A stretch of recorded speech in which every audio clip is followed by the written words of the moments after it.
Hey CLYM students, it's great to be back for week 2 of our devotions. I hope that you had an awesome weekend, that you had a chance to take part in our small group Bible study on Sunday morning and also to be in worship. Today we're looking at Genesis chapter 2 and a very important topic. I'm going to go ahead and read Genesis 2:3 to you.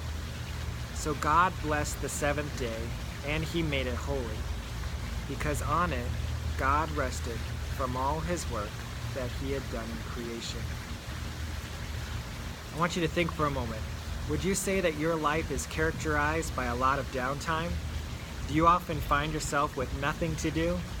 Do you constantly wonder what to do with all that free time that you have? If you're like most teenagers, and also probably most adults, this does not describe you. In fact, you might even laugh at some of those questions that I asked earlier. Most teenagers are overcommitted, they're stressed out, they're worn out. School, sports, family, friends, church, and maybe even a job. There's all a lot of expectations there for you. All those things we have committed to, and it takes a huge toll on our life. I'm going to read Genesis 2:3 to you again. So God blessed the seventh day and made it holy, because on it God rested from all his work that he had done in creation. It's a short verse. It's simple, but there is a lot that is communicated within it. First of all, it signifies that God was done with creating the world.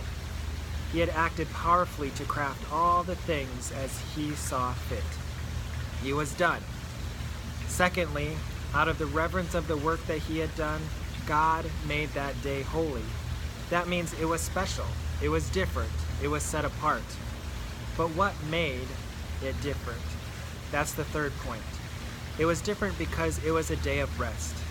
God didn't make anything. He stopped creating. A day where no work was done honored the previous days of vigorous work. So by making the seventh day different, God honored the idea of rest. In fact, there's even a commandment about honoring the Sabbath day. He made rest something to be valued. Do you need rest in your life?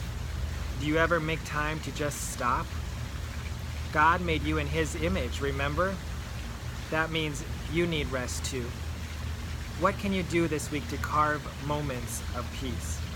How can you use these moments to reflect on God and on the many blessings that he has poured out on you? Don't overlook this day. It's important. So what will you do to change? What will you do to rest? I hope you find peace and a message in this devotion that it is okay to stop.